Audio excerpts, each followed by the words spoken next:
Charles Schwab just announcing this morning that the CEO, Walt Bettinger, is going to be retiring from that role at the end of the year. That comes after 16 years leading Schwab. The current president, Rick Wurster, is going to be taking over. Walt and Rick both join us this morning right here on set. And gentlemen, welcome. This is a big day for both of you. Walt, first of all, congratulations with what you have done with this company. I think it's worthy of sitting back and kind of taking note of this. You stepped into the company in 2008 in the midst of a financial crisis. Not the best time to be stepping in, but what happened along the way? It's been phenomenal to see the rise of Schwab over these last 16 years. Well, thanks, Becky, and thanks for the opportunity to be here. I often say that not many CEOs have their company's stock price in their first 90 days, but that was pretty much what I walked into in the financial crisis. But really extraordinary work by tens of thousands of Schwabies over these 16 years. Great honor to see our client base grow from 7 million to over 40 million, and of course, clients entrusting us with now almost $10 trillion. It's been a wonderful time as CEO, and I'm incredibly excited now to turn it over to a talented executive with great integrity in Rick Wurster. Yeah, Rick, you have been the presumed next CEO for, I guess, the last several years since you were named president. You have been through a number of different positions here. The company is coming into probably another transition. At least that's the read from the outside. Walt's made a number of changes since 2008.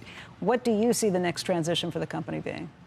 Well, the transition, I don't think there will be a transition in the sense that we're going to continue what we've been doing, which is deliver our clients and delight them. Mm-hmm. As Walt mentioned earlier, we've got over 40 million clients and $10 trillion of assets. And behind every one of those dollars is a client that means a lot to us. It's a farmer in Iowa that's farmed for 40 years to try and retire. It's a grandmother that's saved to be able to take a visit to see their grandchild. And every one of those clients is dear to us, and we're going to continue doing what we've done for the last 50 years, which is stand beside them and deliver for them and help them in their financial life.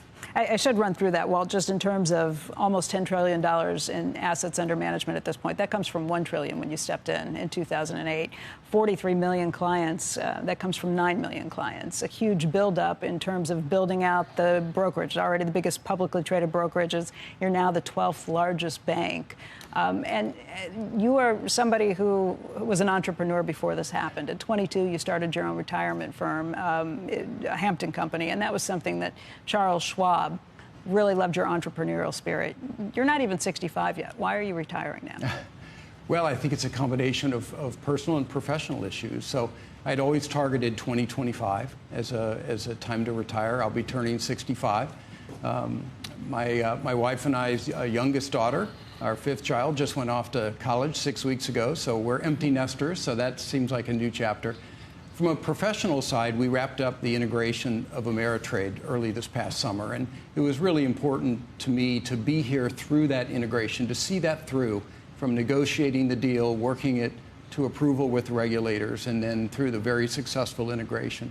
And then, maybe most importantly, again, bring it back to Rick, having an executive like Rick who's ready to step into this role, who's tested, who's proven, someone that I have incredible confidence in. And I just look forward to supporting him in my new role as executive chair and co-executive chair along with Chuck. Yeah, you're not going anywhere. I'm not disappearing, but the role is changing. I go from day-to-day responsibilities and a lot of decision-making to supporting a decision-maker in Rick. And that's exciting to me, and I know it's exciting for our team here at Schwab. Rick, what has the Fed lowering interest rates meant for the company? Because the stock is down 6% over the year to date. It's up 20% over the last year. But there have been questions about how you make easy money at this point. Before, it was from being able to take the client's assets that were there and bank on some of those things. How does the new rate regime change things for you? What do you do? Well, the biggest benefit of the rate change recently and the lowering of interest rates has sent markets up, and that's good for our clients. We're in business to support them and help them get to where they want to be in their financial journey. As it relates to interest rates for our company, we've done well in low interest rate environments and in higher interest rate environments. What's key to us is making sure we serve the client and we thrive doing so. Wealth management has been a big push for the company, though. That's different than the original just brokerage days. You guys upended the brokerage business by going to no fee with a lot of these things. How do you make your money? Well, wealth is a big business for us, and we're seeing record flows into wealth. There is a bull market for advice. More and more clients we find want our help and guidance. They want someone to assist them thinking through how they're going to get to where they want to be in their financial journey. And we think we're a great place to provide that. And we also support 15,000 independent advisors who are also acting as a fiduciary in providing advice. Whether it's an independent advisor or it's us, there's a bull market for advice in our country. How do you plan to grow that business from here? Is it organically? Is it through acquisitions? We've grown it organically, and we're going to continue to grow it organically. We have 15 million retail clients that we serve that turn to us for advice. And so there's a group of people that we will look to continue to serve and grow our business with them. The markets have been higher. Volatility goes up. What does that mean for you all? What does it mean for you all, just when volatility goes up with the brokerage business and with your clients? Well, we've seen a lot of trading activity. Our trading activity has been roughly 6 million trades a day, which is a high level for a firm. And so our clients are engaged, and it has been a bull market. And so for us, it's engagement. It's helping make sure we provide research and insights to our clients so that they're making the most informed investing decisions that they can make.